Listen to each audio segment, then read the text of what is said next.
Hello, Harold Pollack. Hello, Glenn Loury. Always great Hey, to it's talk good to to be you. talking with you, Harold. Welcome to the Glenn Show. Good to be talking to you. Nelson Mandela died last week, and as we speak, there has just completed in Johannesburg a huge memorial ceremony in which the President of the United States spoke, and others, and many of world leaders and dignitaries were present. And a lot of the news cycle these last days has been devoted to uh, recollections and appreciations of the life and work of Nelson Mandela, the first democratically elected president of the Republic of South Africa. Yep. And we are here in our own fashion to just share a few words about our thoughts and feelings at this moment. And at your instigation, I must say, Harold, calling me up and saying, let's talk Mandela. Hmm. But it sounded like a pretty good idea. I can't think of anybody I'd rather be doing it with. So welcome to the Glenn Show, and let's have our chat. Great. Yeah, it's a sort of daunting topic to talk about given its world historical dimension of this man's life. We don't, I mean, at least I don't, really feel entitled to talk about it, but it is what everybody is talking about. So what are your thoughts? What would you want to say, given this opportunity, about the life and the work of Nelson Mandela? Well, there's a number of things. One thing I was struck by was really not directly about Mandela, except in reflection of the justice of his cause, was thinking back to my own involvement in as a college student when the debates about divestment and support for South Africa were really heating up. I'm a little younger than Barack Obama is, and I must say I was very sympathetic to the anti-apartheid cause. As I told a friend, I could hear the music, but it really wasn't my preferred channel. And it's rather chastening to think back to that this was not. I was certainly not one of the people that was in any way an activist on this issue, except in the most friendly bystander way. And we have to give the multicultural, anti-colonial left their due, that this was their cause, and they turned out to be right. But I'm just, as I listen to you, wondering, was there ever any doubt that they were right? You say they turned out to be right. Maybe it didn't move you. Maybe it wasn't your cause to the same degree that it might have been the cause of, I don't know, the Congressional Black Caucus or the activists on college campuses who were sitting in on the green to demand, that the university sell off its shares in companies doing business in South Africa. Maybe you weren't called to go out in March, but were you doubtful about whether or not they were right in saying this was an evil system of governance, that it was, kind of a last, vestige of a colonial European dominating white supremacist, racist view of the world, and that it needed to be opposed, that it was simply wrong? I mean, did you ever doubt that? Well, I don't think I ever doubted that, but I think that there was a lot of cultural politics going on with that. And I was ambivalent about, I was not ambivalent about the injustice of apartheid, but I was ambivalent about first of all, about the efficacy of sanctions, which we can talk about, Yeah. but also about when I looked at the African National Congress and I looked at who they were allied with, which to some extent was with enemies of the United States, and much about that struggle gave me a certain sense of distance from it, and wondering, what would the outcome be, if the ANC took control, and I think that the subsequent history is really, in many ways, rather humbling when I think about the ways that I was mistaken as I was thinking about some of these issues. So the ANC was labeled a terrorist organization. They were many of the leaders and operatives in the ANC communists. They were indeed members of the South African Communist Party, many of them, including Mandela, or were closely allied in a consortium of organizations opposing apartheid in South Africa with communists. Some of the leaders were engaged in armed struggle and, violent sort of sabotage and things like that. Again, Mandela himself at one point included, if not actively participating, then endorsing and coordinating to some degree. They were the kinds of activists whom Fidel Castro would have looked kindly upon from Havana, and I don't know enough about this history to speak authoritatively, but I suspect was in various ways supportive of the goals of the ANC. It was a Cold War front. The struggle of the racist apartheid government to maintain itself allied with the West and with the anti-communists. On the other side were the activists who were on the left. So that was the ground. But and you say in retrospect you're humbled a little bit because the left got it right. And I guess I moved to ask you, sure, they got it right, and no, I wasn't.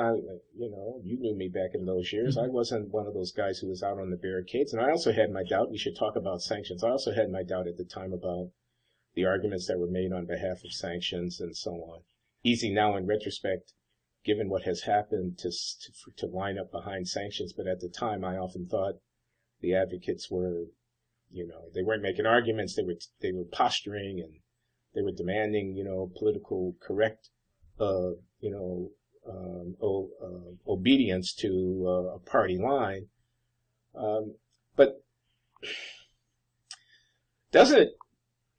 given that you could be so wrong, doesn't it make you wonder about contemporary issues and the extent to which the labeling of various movements as terrorist and you say enemies of the United States. Well, maybe our national loyalty shouldn't carry as much weight in the moral judgments that we make about things that are going on in the world and so on. I don't know, Harold, bail me out, man. I'm just out here talking. Well, I think you raised several issues. One is that in many ways the ANC was pursuing a just war against an unjust regime. Now, some of the tactics that they used involved the deliberate targeting of civilians, although certainly when you compare them to later terrorist groups, you don't see the kind of mass homicide that that Al Qaeda or the Hamas campaign against Israel engaged in. But I think that that terrorist label turns out to be not very useful analytically or morally in thinking about the many aspects of a conflict. That it seems to me the ANC attempted less. They attempted to go down the nonviolent road earlier in their history, and that really was not available to them. And they sought allies where they could find them, and of course with the regime.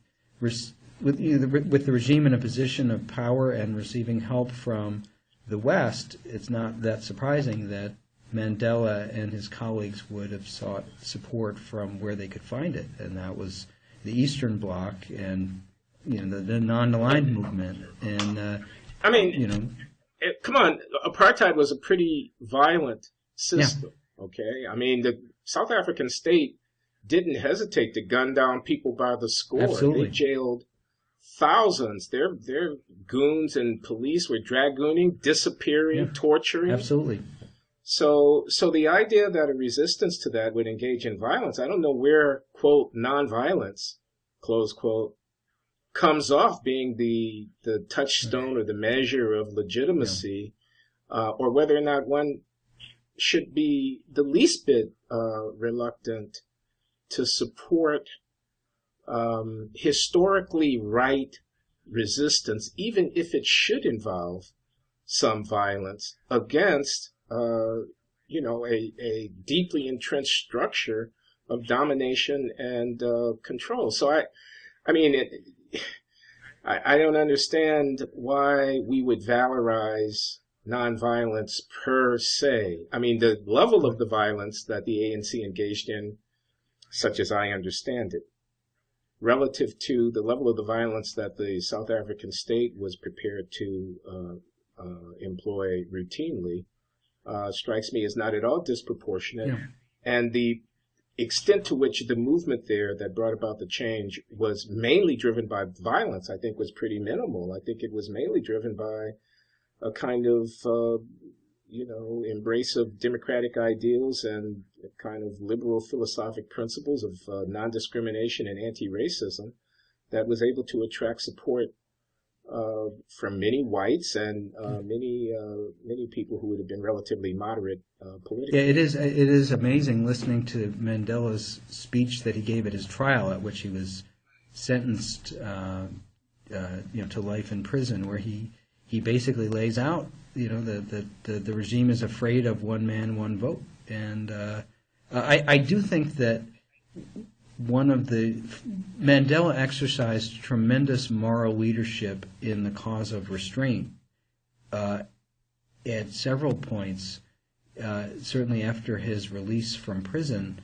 that that turned out to be just essential in holding the country together. And one of the challenges in a post-colonial struggle is that the kinds of skills and tactics and the experiences that people have in the liberation struggle are a terrible platform for reconciliation and for reconstructing the country after the battle is over. And I think Mandela exercised. I think that when you and I have talked about Martin Luther King, one of the things that we both admired about King was this idea that he exercised a kind of moral leadership that let the good people on both sides know that their counterparts exist, and therefore one could negotiate safely reforms or a transfer of power. And I think Mandela actually did that too, because even though he was pursuing a violent struggle, he had a set of demands and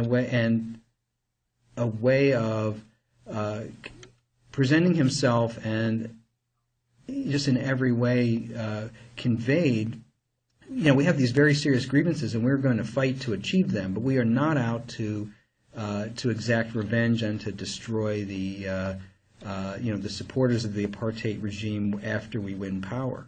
And I think that was a very essential message in two ways. First of all, I think it led a lot of whites to understand, hey, we really need to negotiate in a peaceful way with this person. And also, it demoralized support for the apartheid regime. If people felt that they were in a survival struggle, I think that they would have continued the kind of oppressive tactics and violent tactics that the regime had followed for the decades before Mandela's release. And I think he gave them, once people understood this is really not about our survival in this country, it's about achieving a just outcome, and we have been the unjust party, that fundamentally changes the conversation, and it really saps the strength of those who wish to perpetuate the regime. Yeah, well, this is what everyone is saying. Everyone is remarking about the restraint, about the commitment to reconciliation, about the generosity of spirit, about the wisdom, about the moderation, and the ability to effect a transition which was relatively bloodless, all things considered, when you imagine what might have happened there, and that allowed the society to,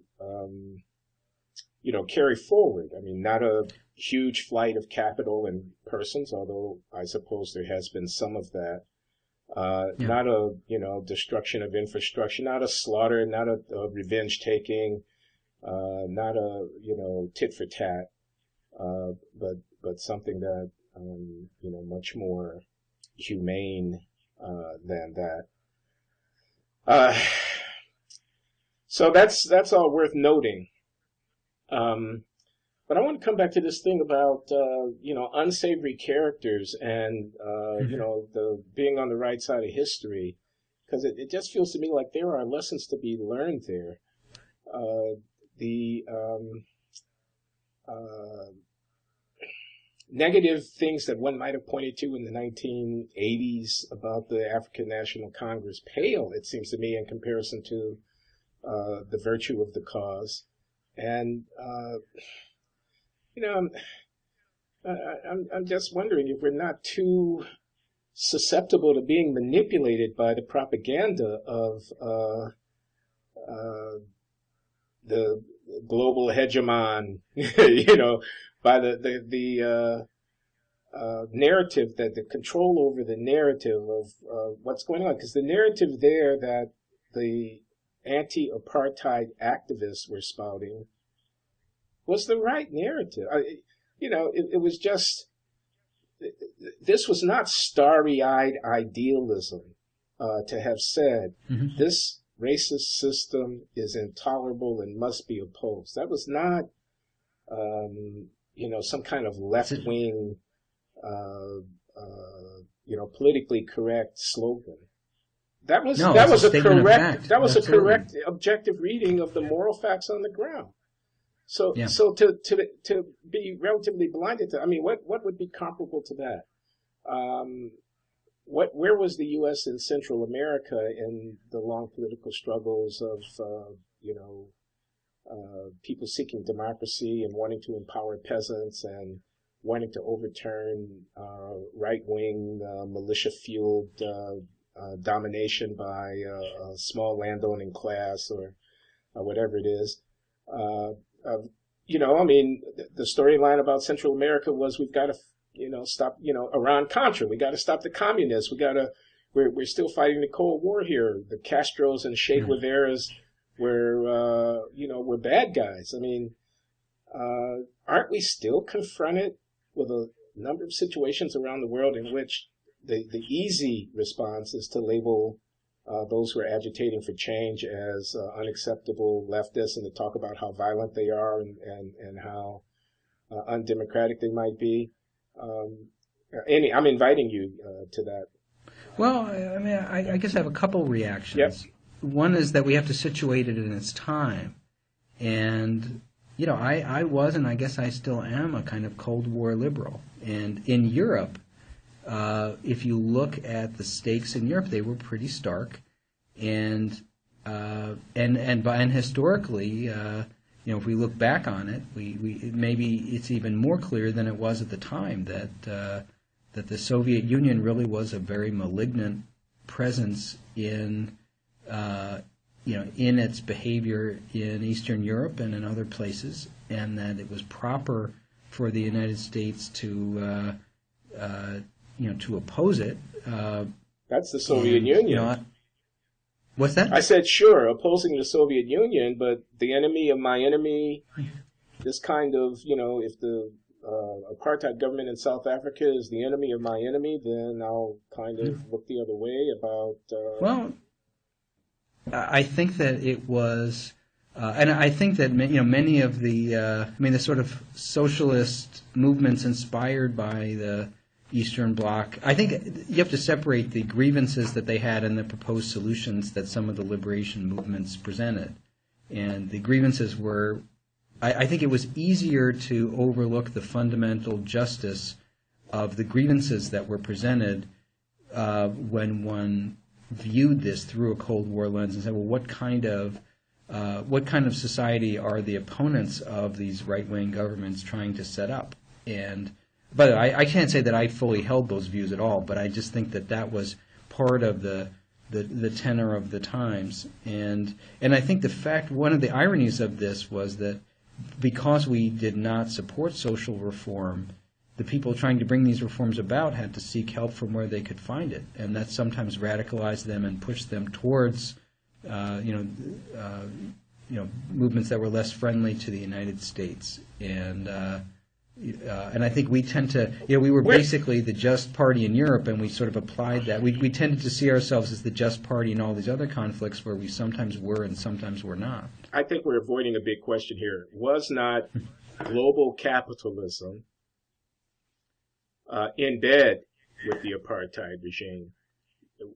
Is this simply a matter of U.S. and the Soviet Union facing off against each other with nuclear-tipped missiles targeting their respective cities, and therefore in such a dire strait, one has to pick one's allies where one can find them and fight the battles that one thinks one can win? Or does the left-right opposition, does the conflict between capitalism and socialism not carry within it some lessons about colonialism and about racism? Was there something about the way that capitalism expanded in the 19th and the 20th centuries alongside of the expansion of European domination of Latin America and Africa and Asia that would inevitably have had the array of forces being such that a white racist domination that was exploiting resources and producing surplus and allowing for great wealth accumulation on the backs of indigenous labor and with the convenience of the endowments of a land far, far from Europe. Wasn't there something about that that would have kind of inevitably led the socialists to be more sympathetic to the struggles of the indigenous and the working peoples and the underdogs in that, and would have led the capitalists, that's us, to be less sympathetic to those struggles and more willing to act in the interest of preserving a status quo from which, at least indirectly, we benefited. Well, there's probably some truth to that. By the way, it's interesting to think about the contrast with the current moment where we now, we're still the largest capitalist country, but we're no longer the only game in town or the only coalition in town. And when you look at the expansion of China into Africa, I think there's going to be some very interesting tensions there. They seem to be relatively unfastidious about human rights issues in a variety of ways. And on the other hand, they seem to be very effective in bringing capital to parts of Africa which we have neglected. And also bringing an experience of European domination and colonialism from their own histories, the Chinese, into Africa. I have a colleague here at Brown who works on economic development issues in Africa and is very interested in what the Chinese are doing there. And I've learned a lot from her about this issue. Yes, there are these labor relations, Chinese exploitation and whatnot, and you do have to wonder in the long run. They haven't been very scrupulous about, who they would and wouldn't do business with. I mean, they'll buy oil from the Sudanese and all this kind of stuff, but they do bring a very different model of great power relation to the developing countries, a very different history and sensibility to it, and I think it is something to watch carefully and worthy of study. By the way, they also bring, like the United States did 80 years ago, or whatever date you want to put on it, a sense of their own innocence regarding issues of colonialism and so on. And that is because they were not part of the scramble for Africa any more than the United States was, it becomes easy for them to have a self-conception that fails to see the colonial dimensions of what they are doing as they move forward. I mean, they certainly have, but like the United States, they also have their own colonial history towards different groups in different ways. But as they become a premier power in the world, it will. I wonder whether they will approach it with a sense of that they are capable of overstepping in the same way that we have learned that we are capable of overstepping because we've overstepped. Does that make sense? I'm not sure that it sounded so much more coherent before I started to say it than when I came. I think it's okay, Harold. We don't require absolute eloquence here. But Oh, your let's go standards are back to dropping. Mandela. Yeah. I want to go back to Mandela because Mhm. I've been a little unsettled by the tenor of the celebration of his life that I've been listening to on television and reading in the newspaper. In that people rightly point out the quality of leadership, the personal modesty, and all of that, and the effecting of this peaceful transition through the spirit of reconciliation that and a single-minded devotion to the creation of a relatively unified polity in the new state where there would be room for everybody in a non-racial South Africa. I've been struck by people's dwelling on that to the exclusion of this thing that we touched on earlier, which was that the struggle of the ANC and the leadership of Nelson Mandela were grounded in a view of the world that was, anti-colonial and was deeply critical of, business as usual on the part of the global powers in the period after the Second World War. A kind of sanitizing of Mandela. I mean,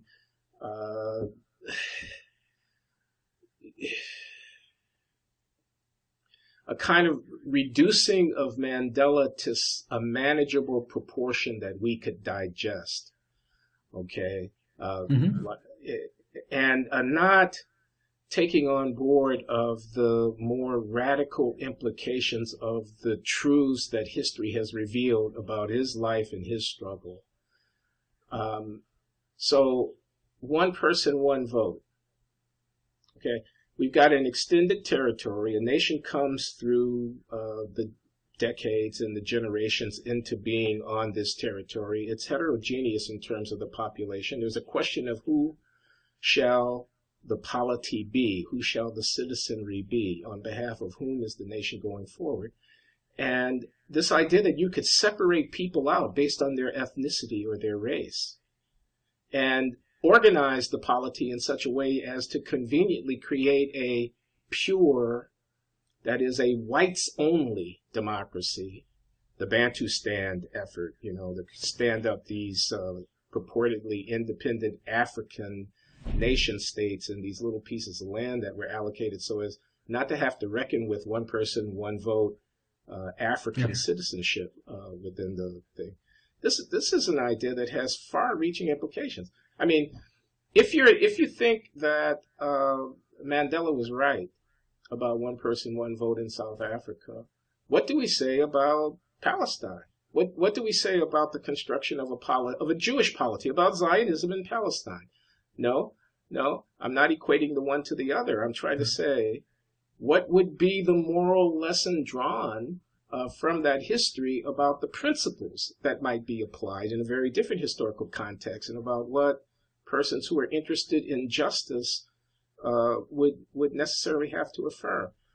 Well, I think the answer to that is certainly at a minimum it points out the moral and political imperative of Israel disengaging from the territories that it conquered in 1967, so that it can create a democracy within the confines of the pre-67 borders that has a shot at being a successful liberal democracy that has many admirable elements, but also which is threatened by other things that are happening there that concern me. Obviously, if Israel swallows up the occupied territories, it cannot support one man, one vote, and maintain its status as a Jewish democracy because of just the simple demographics.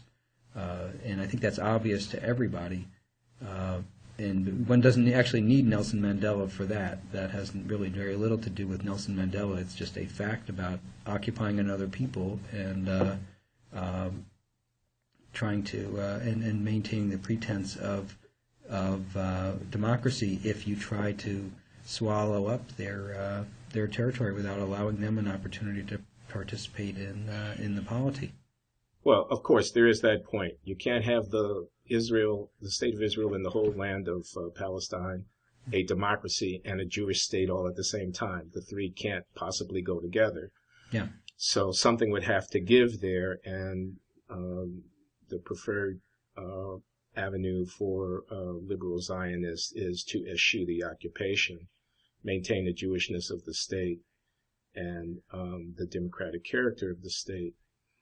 And sure. But let's come back to Mandela though, and no, hold on. Let me just make this ahead. point, because I want to say 1948, and I want to say allowing the refugees to return to their home, not in 2013, in 1948, in 1949. And I want to say that the Zionist project, I'm reading this book now, I've just finished it, by Ari Shavit, this new book called My Promised Land, which is, he's a journalist, an Israeli journalist, and a peace activist, and a man, I would assume, of the left within Israeli politics, who's written this very moving and powerful history of Zionism in the 20th century, and the creation of the State of Israel, and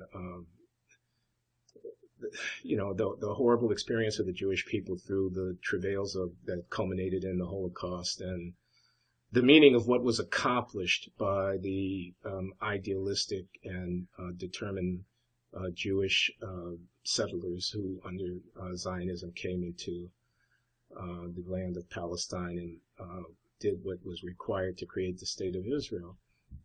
And there's a line in the book that I recall very well, where after having described the expulsion of the Arabs from the city, it was not a town, it was a city, scores of thousands were living there, called Lida, in the Galil. Yes, during the yes. War of Independence, 1948, with the confusion and all the different things that were going on, and he describes the events there, which included massacres and atrocities and so on, and finally the forced expulsion of the population under somewhat ambiguous circumstances as to whether a direct order had been given to get the Arabs out, or whether people had merely looked the other way, or whatever. He describes it. And he says in this sentence I remember very well toward the end of the chapter, he says, look, you can have Zionism, you can reject Zionism because of Lida, or you can accept Zionism along with Lida. Okay, and clearly his position is the latter. His position is that, look, it was always going to be tough. If you were going to have a Jewish state, something was going to have to be done about the Arabs. I mean, he says this in so many words that he talks about the valley in which the city of Lida was situated. He describes decades before, apparently, the population of the city tripled in the quarter century prior to 1948, as the economic development and growth, largely spurred by Jewish immigrants coming in, establishing businesses and factories and orange groves and all manner of things, and kibbutzim being started, and different kinds of activities of this kind, improving the land and development. And the city was growing. And, he sort of tells this tragic tale, because he says, look, this was on a collision course. This was bound to happen. This was a necessary implication of the development. I'm going on too long. All I want to say is now... No, it's an amazing story, which I'll let you... go ahead. No, yeah, I just want to conclude by saying this idea of a land that is ethnically cleansed. Okay, there's an intervention that's necessary. Bodies have to be moved. I mean, we're going to make this omelet. Eggs have to be broken. And is there any connection? the infamous UN resolution, Zionism is racism, which, if I need to say it here, I reject the equation of Zionism as racism. The provocative Jimmy Carter tract, Palestine, Peace, Not Apartheid, in which he invites an analogy that has, infuriated people, in that all these analogies are going to break down and they're going to be false at some level. But at this moment, with Mandela's passing, with this rendering of moral praise for what was accomplished there, with this vision and with this idea, I'm just somehow not willing to let go of the thought that there is something in it that applies to our time. And one of the places that I would look, perhaps the primary place that I would look to try to understand that, would be to the Middle East, to Palestine, and the conflict with Israel. Well, I think that, by the way, a couple of points to make on that. I think much in my mind depends on how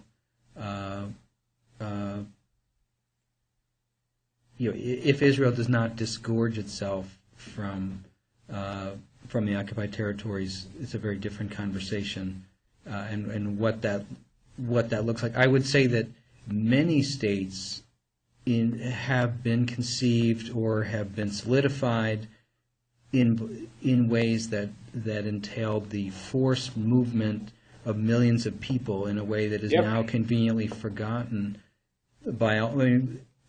Tony Judd has this amazing book, Post-War, and one of the amazing parts of that book is just the descriptions of the movements of people throughout Europe, with the redrawing of the boundaries and dealing with essentially the German problem was dealt with in several countries by a combination of redrawing the map and by expelling people, and we have the origin of countries are often created or recreated under circumstances that upon close inspection you realize that terrible injustices were done to individual people and to groups of people, and 1948 was certainly one of those times, and it makes me realize how. I personally am, the premise of a state on ethnic and religious identification, there's so many aspects of that are problematic, but it's also one that's pretty universal around the world in many different places. And Israel Palestine is the one that is so it's our own family, so to speak, but it's certainly not the only place where that. I know it's not the only place. I learned this recently, or learned it again, in studying the creation of Pakistan and India as independent states after the British colonial rule ended there. And millions of people, Hindus and Muslims and Sikhs, moved. They moved out of the Punjab. They moved from Karachi to Delhi. They moved from Delhi to Karachi. There was huge swaths of abandoned property of Muslims who fled Delhi for their lives. And when they might have been allowed to return, they were not always allowed to. Their houses might have been occupied by Hindus who had fled from some other part of the country into Delhi to avoid being slaughtered because of their religion and their ethnicity. So, it was not a pretty picture there. It wasn't a clean division. No. There was a lot of movement, some of it not directly forced by military, but compelled by the existence of communal violence that people sought to escape. And not everybody was permitted to come back to where they might have wanted to come back to, and citizenship was complicated after the fact. So, but I take all of that on board. But one lesson that I would draw from that is I think we all have a sense of our own innocence, and certainly our own innocence in our national histories, that is usually glossing over a tremendous amount. And what's so admirable to me about Mandela is that he directly experienced that level of oppression, and was able to still exercise the kind of leadership that you and I everyone else is admiring, because one could have hardly blamed him if he had been far more vindictive in response to what he had experienced. And I think that's maybe enough. But I think ahead, a certain please. degree of, we all kind of agree to a kind of collective forgetfulness about certain horrible events that have taken place as a precondition to make peace possible sometimes, and that is that is not an easy thing to do, and it's a very painful thing to do, and but it seems to me that in all of the world's major conflicts, that's an element. I mean, look at it is amazing. I mean, the degree of atrocity that was perpetuated on all sides in the Second World War was remarkable, and it is genuinely remarkable that we've been able to reintegrate. Germany was reintegrated in Europe. That we've been able to have a constructive relationship with Japan, despite the incredible mass violence that occurred between our two countries, and people's capacity for their resilience and their capacity for, if not forgiveness, some way of moving forward is really quite amazing. But this forgiveness was not merely a personal trait, that like I'm virtuous because I'm able to forgive my transgressor and turn the other cheek, the way that Jesus teaches in the Sermon on the Mount, or the Gospel. Yeah. This was also a result of ideology. I mean, for example, non-racialism. Doesn't this idea that citizens of the state are not to be thought of in terms of their sectarian or their racial origins, but are be thought of in terms of their transracial humanistic claims on us.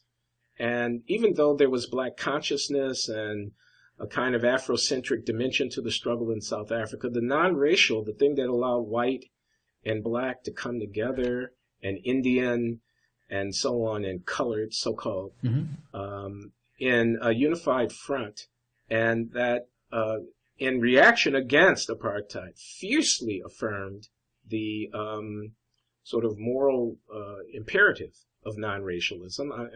I understand that some of it was talk, and it didn't always run completely deep, but that ideological kind of presupposition makes possible, doesn't it, the move toward reconciliation afterwards. It makes more credible and perhaps more sustainable the idea that might have been embodied by a great leader, Nelson Mandela, but that ultimately had to be embraced by a country of millions, tens of millions, embody this notion of, look, let's try to create a unified front here, because they start with a basis of idea about how people should be related to each other within the polity that transcends racial identity.